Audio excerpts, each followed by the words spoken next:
Hey, this is James, Comic Book Shifu, and welcome to Read More Comics. I am going to be sharing with you on this video my pulls from my LCS of choice, Buy Me Toys in beautiful Mishawaka, Indiana. It was a couple weeks due to work and other family things going on right after the holidays since I was able to get to my LCS. And so you can see I have a pretty big pile of comic books. So why don't we get to it? Let me move a couple things around my desk so I don't end up dropping comic books on the floor, which no one likes. Okay, so starting out, we have issue 303 of G.I. Joe, A Real American Hero. I enjoyed issue 301. I think it was 301. Yeah, 301. There was some events going on that I wasn't quite sure about. But the art was on point, and it definitely was a callback to growing up in the 80s, watching G.I. Joe. So I am looking at getting some of the IDW issues just prior to Skybound picking it up, as Larry Hama is continuing the stories he was telling prior to the shift. Next up, we have X-O Man-O-War Unconquered issue number 5 by, well, the IP's owned by Valiant, but the publisher is, it's a British publishing company. I don't recall what it is. Anyway, this one has been in hiatus for like a year. The art by Liam Sharp is incredible. Becky Cloonan is telling a really compelling story. Unfortunately, because of events outside the creative team's control, Valiant pretty much hasn't been publishing books, and as a result, everybody's been on hold. So this has been on my pull list. I keep looking for it in Previews pull box. Buy Me Toys uses the Previews pull box FOC ordering system, so I keep checking for it. Finally, it showed up. So I'm looking forward to reading that. We have issue number 4 of Cap, Wolf, and the Howling Commandos. This has been a really fun miniseries. I think this is the final issue. We're pretty close. Maybe it's 5 issues. It is definitely an Elseworlds type vibe where the creative team is just telling this really cool story about Captain America being a werewolf fighting Nazi werewolves, which, you know, that crosses off all the, checks all the boxes for me. First 3 issues were a lot of fun. So I'm really looking forward to this. Next up, we have Fantastic Four. This is issue number 16. I don't think this book has been getting enough love, honestly. The creative team has done this amazing job making compelling, character-driven stories, keeping them very compartmentalized, where you can read an issue or two and you don't need to know what's going on before or after. All the while, there's this overarching story. So it's been really cool. And as Marvel books go, this has been a standout for me.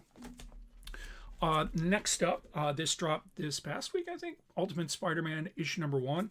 I got the B cover. I pre-ordered this, which my LCS told me, it's like, hey, on eBay, people are selling that for $100. So, looking forward to reading it. I have all of the Ultimate, the Volume 1 run and Volume 2, and then the Miles Morales run.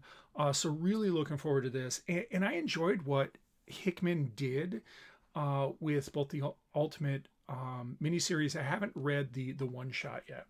So, issue number 1, the B cover. We got Miles Morales, issue number 15. This is a continuation of the Gang War mini. I'm not getting any of the other books. I've just been pulling this one right here. I've been enjoying it, though. And then also, I think this came out 2 weeks ago. This is Giant Size Spider-Man. Sorry, alliteration's an issue.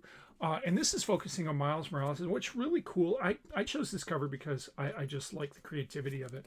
But all of the characters up on the wall are villains that have come out in Miles Morales. It's not just generic Spider-Man characters. These are a part of what's becoming Miles Morales' own rogue gallery. We have Green Lantern issue number 7. This is the first appearance of Sin Sun. I'm looking forward to Sinister Sun. I really enjoyed what Tomasi and Gleason did with Super Sons, and I'm hoping that we get kind of that innocence, and yet from the enemy point of view in Sin Sons. Batman and Robin, issue number 5. This has been a fun read.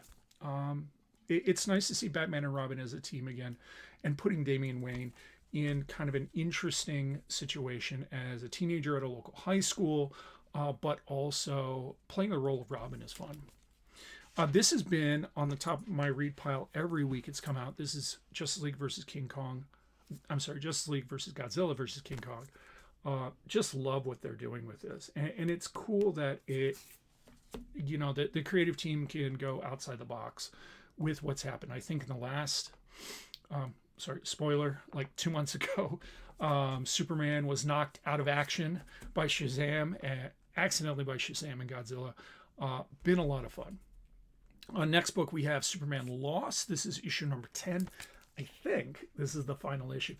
Superman Lost has been an amazing story. Has really, if you're a fan of Superman or have thought about reading Superman books, this is one I would pick up. It is kind of an Elseworld style book in that I don't think it's in continuity at all.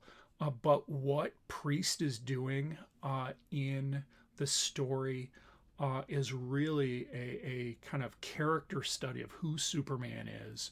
I've been pulling the B covers because I like the cardstock. The same with this. This is another book that really kind of is striking home with me because of how well Tom King is telling a story. This is Wonder Woman. This is issue number 5. Is that right? Yeah, 5. And I got the B cover with this also. He's just making Wonder Woman relevant, I think, again, in a way that it's not that since Rebirth there hasn't been moments that Wonder Woman was good. I think Rucka had a really good year-long story. I feel like it was a year. Maybe I'm wrong.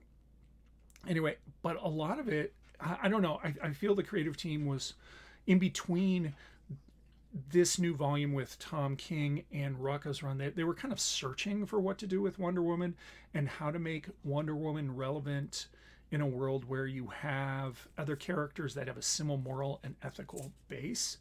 I feel that some of them kind of diving into Greek mythology and gods and goddesses. I don't know. It didn't strike me as good a story as it could have been. There have been moments like Trial of Amazons was good. But Tom King has really turned it around in my mind in finding a story that's kind of outside the box and making Wonder Woman a cool character again, in my mind. Anyway, so that's issue number 5. I got the Batman Beyond facsimile because the first printing is outside my comic book budget right now. And it's not towards my comic book goals. That'll be another video though. And then we have a slew of Star Wars books. We got Star Wars 42, first appearance of a new Sith. We have Star Wars Mandalorian. I chose the variant cover for these guys. We got Obi-Wan Kenobi, chose the B cover for this. I think it's the first cover appearance of this Inquisitor. And then we have Star Wars The High Republic, which has been getting good again. Anyway, so those are all my polls. If you liked what you saw and heard, please like, share, and subscribe right down below.